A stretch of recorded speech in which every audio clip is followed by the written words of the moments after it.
বিসমিল্লাহির রহমানির রহিম। আসসালামু আলাইকুম। বাংলাদেশের সকল মুসলিম ভাই বোনদের জানাচ্ছি ঈদ মোবারক।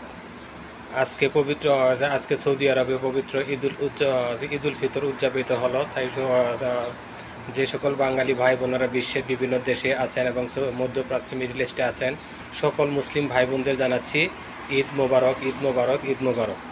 সকালে আমার ঈদের শুভেচ্ছা ও অভিনন্দন গ্রহণ করুন এবং সকল টিকটকার ভাই বোনদের, টিকটকার, ইউটিউবার, ফেসবুক, ইনস্টাগ্রাম যে যেখানে লিঙ্ক আছে না কেন, সকলকে জানাচ্ছি পুনরায় ঈদ মোবারক।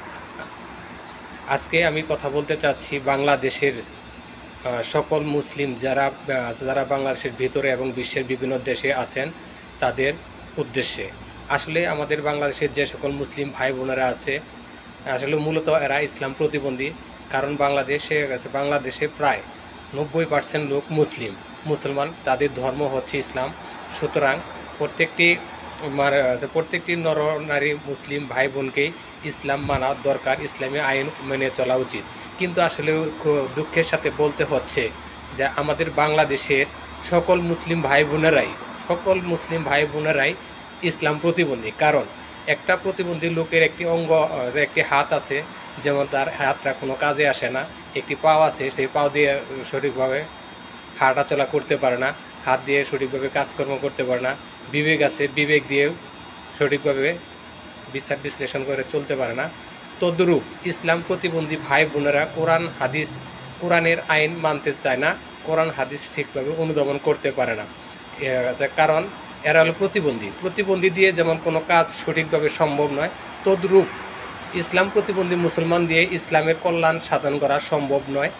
সকল মুসলিম এরা যে কোনো সেক্টরে, দেশের যে কোনো সেক্টরে কাজ করুক না কেন, এদের দ্বারা ইসলামের 2 পয়সা অগ্রগতি হবে না।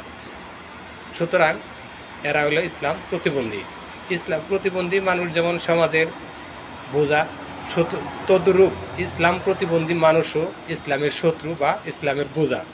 আমি সকল ইসলাম প্রতিবন্ধী মুসলিম ভাই বোনদের বলতে চাচ্ছি, আপনারা একটু বিবেক করে চেষ্টা করেন ইসলামটাকে মেনে ইসলামী জীবন আদর্শ গড়ার।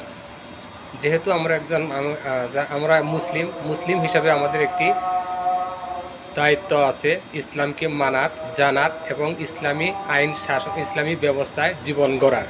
সুতরাং আমি পুনরায় সকল মুসলিম ভাই বোনদের আন্তরিকভাবে অনুরোধ জানাচ্ছি, আপনারা ইসলাম সম্পর্কে ইসলাম জানুন এবং সঠিকভাবে একজন মুমিন ইমানদার মুসলিম হিসাবে গড়ে উঠুন। এটাই আপনাদের কাছে আমার প্রত্যাশা।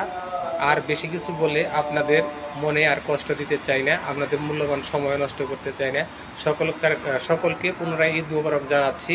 ঈদ মোবারক, ঈদ মোবারক। ধন্যবাদ। আসসালামু আলাইকুম।